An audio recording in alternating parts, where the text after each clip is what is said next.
next week and feel great. We got a great deal of respect for Missouri. I know they're an excellent football team. They're well coached.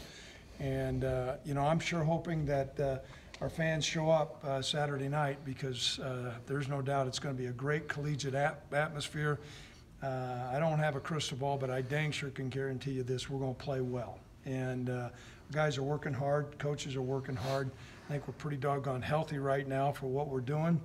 We were going live on field goals today, and Cooper split the uprights at a 52-yard field goal with a bunch of NFL scouts around, so I think he made some hay today. And outside of that, any questions? So how's the status on the running back on Trey? And I know you've been looking at some other young ones. Is anyone at least emerging as we speak right now? Well, not yet. We've got a rotation on a couple guys on three. I talked to Trey this morning. There was a concussion protocol that he's going to go through. Now, he's getting real close, but that's completely in the doctor's hands. I know he wants to be out there, but what is great about what's gone on in college football, I think everybody's very conscious of concussions, and there's protocol to when that player returns back to play. They know they're much safer. I mean, back when I played, if you knew what day it was, they put you back in. Maybe that's some of the problems I have right now. So questions anybody has? What are you laughing so much? Do you have any other injuries pop up? Nothing today. No, everybody finished. I just talked to David, and we finished. And we had a full padded practice where we got after each other pretty good. So that's encouraging. There's only going to be so many more times. Yeah. That's what I told our guys. Come Saturday night, they're going to feel great coming out these doors. But you got to prepare, you got to grind, and so we're doing that. Is there anything big you need to cover in the next couple of days, Coach? Oh, you know what? I think some of the things, pass protection, we need to hone down and make sure we're set there. I think we're making progress, but that's always going to be important. Some of the things in the secondary, just to make sure Missouri has some really talented receivers, and obviously you guys know about the quarterback. I mean, he's a big-time player. And anytime you got a trigger guy that's played in big games, that's excelled, that's going to challenge our secondary. So we're going to work some more, on putting those guys in tough positions. You comfortable with young Titus if he has to be the number 2? I am. I've talked to him about that and told him when you're out there, those guys, they're going to come after that rock. And you think you're ready for somebody to come and try to rip that ball away and tell you you're playing against 22-year-old men. And but Titus, I think, has got a great deal of strength and maturity, and so he can make plays, and we feel good about where he's at. Well, and like you said with the pass protection, that's probably key for a young guy like that. Yeah, it really is, and so I think that's great. I have a question. Why the hell you got a Phillies hat on? I thought it was we're for the Twins. I'm a Phillies fan.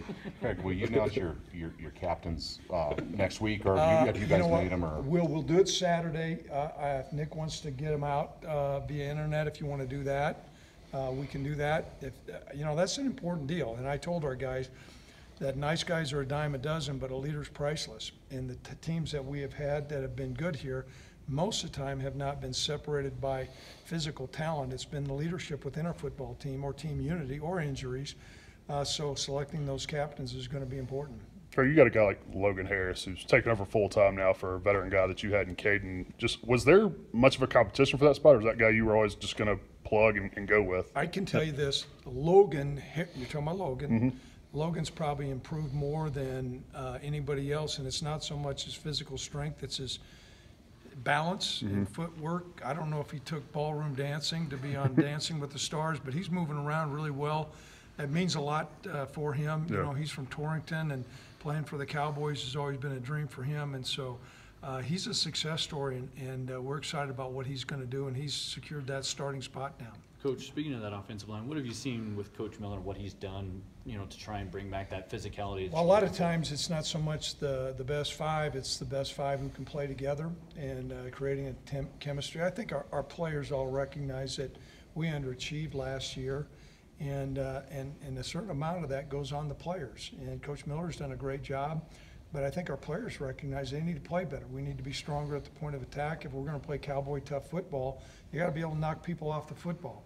And a lot of coaches out there will say they want to be tough, they want to run the football, and then when it comes to it, it's grass basketball. And last year, you can tell Larry Scheid I said that too.